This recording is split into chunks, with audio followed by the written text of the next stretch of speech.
Mr. Schiller, when you warned of the housing bubble and got right, what was it you saw that was so alarming? Well, it was a combination of factors. It was unprecedented rapid increase, almost a doubling in home prices, expansion of mortgage credit, but also a general atmosphere of enthusiasm. I thought there was some overexcitement. This is not supposed to happen according to the prevailing economic wisdom, but it was happening. And when do you know if you're in a bubble or not? How do you know? You can only know with confidence when it becomes extreme. Of course, it's not an all or nothing thing anyway. There's always some little bubble going on. But you can't... the hard thing is to predict when it will end.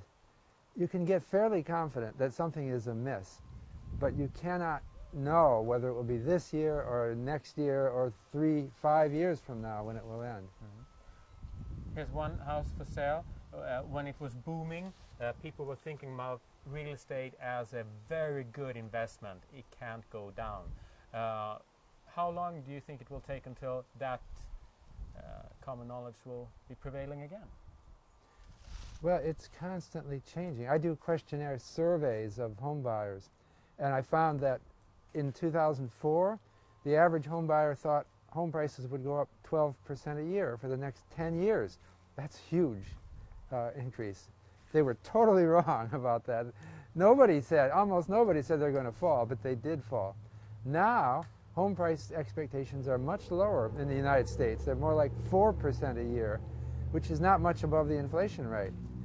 So they haven't come back. We know that they're still down for the long run expectations. Is 4% a more reasonable expectation?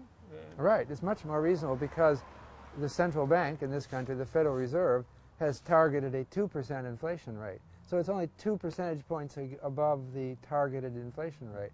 So that's a modest expectation. People are not excited and expecting huge gains in the future. You talk about irrational exuberance. How does that work in the housing market?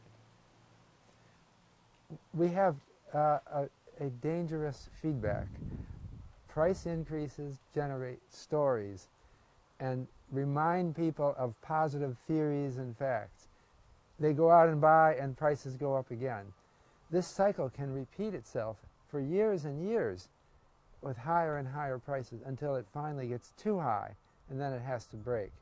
How much is fundamental factors driving prices and how much is psychology?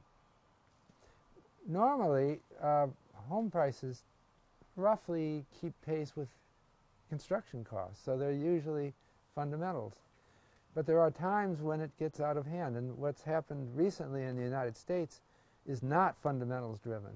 And it'd be very hard to make an argument, unless you take interest rates or credit policy as fundamentals. But I don't think that's fundamental. I think the people who make loans, mortgages, are driven by the same psychology that drives everyone else. Mm-hmm. Here, prices dropped by 30% more or less after the boom got bust. In Sweden, it's just been keeping going up. Let me show you. If you take...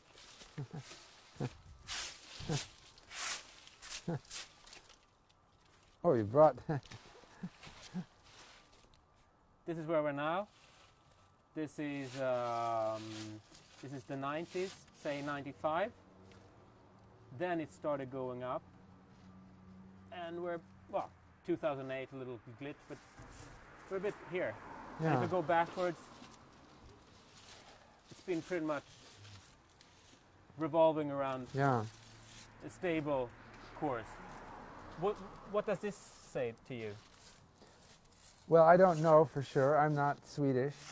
But I think that there's been a change in public thinking that is driving a temporary increase in home prices.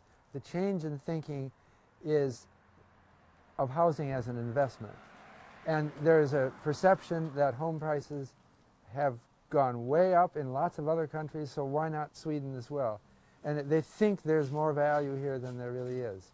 So if one thinks that today, it's been becoming more moderate, the increase, by the way, but if one still thinks so today, what would be a sound reflection to do? What should one do? Or how should one think? Rent. That's what I... Get out of the market. Or how about beautiful remote places? Buy a home, a summer home, where it's beautiful and where it's a unique view that eventually will be maybe a better investment. Location. The thing is that people think that a city like Stockholm should just keep going up and up. That's really wrong, because you're looking at the doubling in how many years in Stockholm? Well, the condo prices have doubled in 7 years. Okay. In nominal terms. Now, would anyone be so naive as to think that's going to keep up? Okay, if it's doubling in 7 years, then in 14 years it's quadrupling, right? And then in 21 years it's octupling, right? That's all right. Good investment. It would be. It can't happen. It can't happen. It can't keep going up like that. That would be.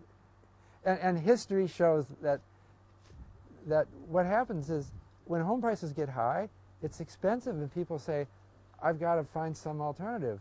So they start a new city somewhere, or there'll be some town outside of Stockholm that nobody pays attention to, and someone says, let's build a good highway there, and let's make some development there, and eventually it's an alternative, and businesses will move there, and jobs will move there.